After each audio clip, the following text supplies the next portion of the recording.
Okay, so I'm going to talk about water. In particular, the California aqueduct system, with an emphasis on the Southern California area. So we're entering a 5-year drought now, and it's affecting all of us. And this is something that we all use every day. A lot of us don't know where our water comes from. I kind of take it for granted of the technology of the system.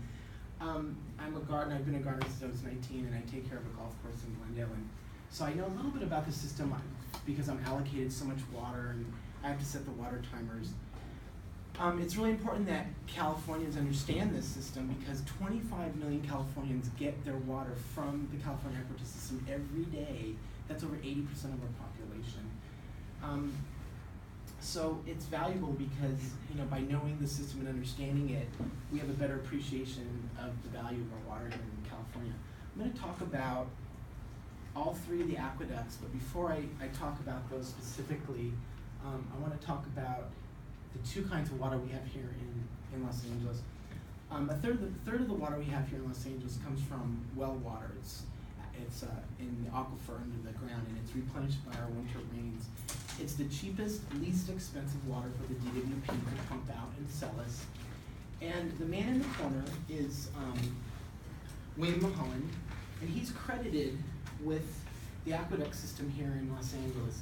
He was, at the turn of the century, he's an immigrant from Ireland, was born in Belfast, and in 1907 he proposed, he was head of the DWP, and he saw that the population was exploding so rapidly that the wells here in Los Angeles weren't supplying us with enough water. So he had the vision and the foresight to go outside of the LA area and look for another source of water. And so what he did was, in 1907, they started the construction of the first aqueduct, and that's the one in the middle. It's the blue line here in the middle. This is Los Angeles Aqueduct. And these are the High Sierras. And the object of this aqueduct, the plan was that the snowpack melt would come down and the aqueduct would capture that runoff and divert it towards Los Angeles. So this aqueduct is 233 miles long. The construction was completed in 1913, and the picture up in the upper left-hand corner is the opening day ceremonies in 1913. And Glenn Greason of the LA Magazine in February of 2015, they used to call this the mother ditch because it was the first aqueduct that was built in the system. Mulholland stood there in November of 1913, and there was 40,000 Angelenos that came out for this ceremony. At the time, the population was only 102,000 in LA, so almost half the city came out here for this ceremony. It was a huge, big deal. And Mulholland stood up there at the top of it was right here, this is the original one, and he stood there and he looked at the audience and he said, "Here it is, take it." By 1930, our population had doubled again, and so Mulholland, along with a man named Fred Eaton, who was the mayor of Los Angeles, they went back to the Owens Valley, and they went all the way up north. They added an extension 105 miles north to Mono Lake. This doubled the capacity of the aqueduct. By 1930, our water needs were doubled again. The population now went from 500,000 to 1.3 million. It was exploding here in Los Angeles. Mulholland had to go find more water. He went out to the Colorado River. You can see Arizona here and the state line. The DWP built Parker Dam. This is Lake Havasu. You can see the water going through the dam south of the Colorado River. Here's the aqueduct going through the Mojave River.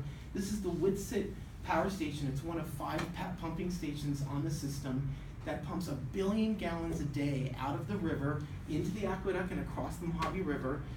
These pipes, there's about 12 of them, and they're just enormous. The picture doesn't do it justice. You can get a school bus in each one of those pipes.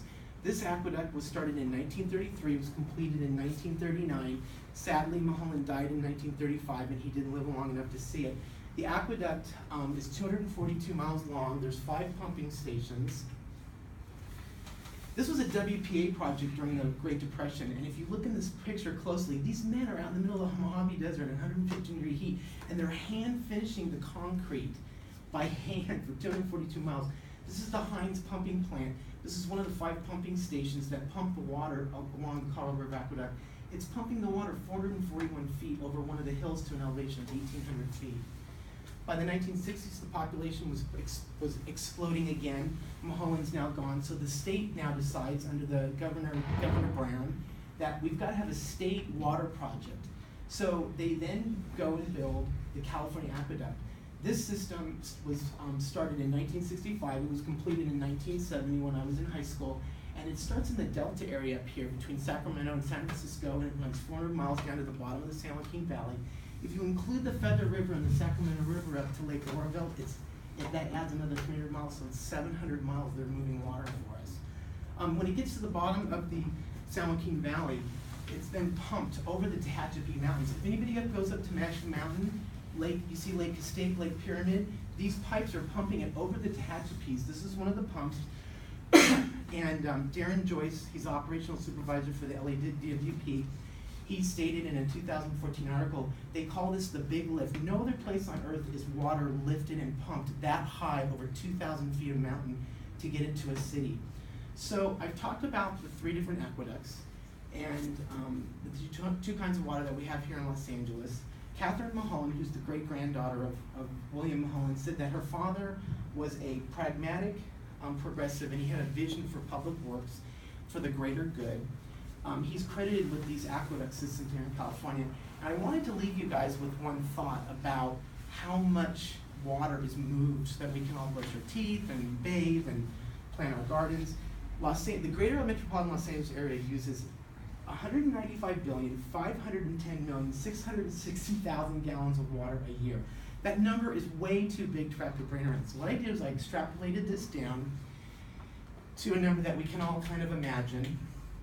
And if you take this classroom and the classroom next door and you fill them with water from floor to ceiling, wall to wall, that's a little over 6,000 gallons. And Los Angeles greater area uses 6,200 gallons of water a second.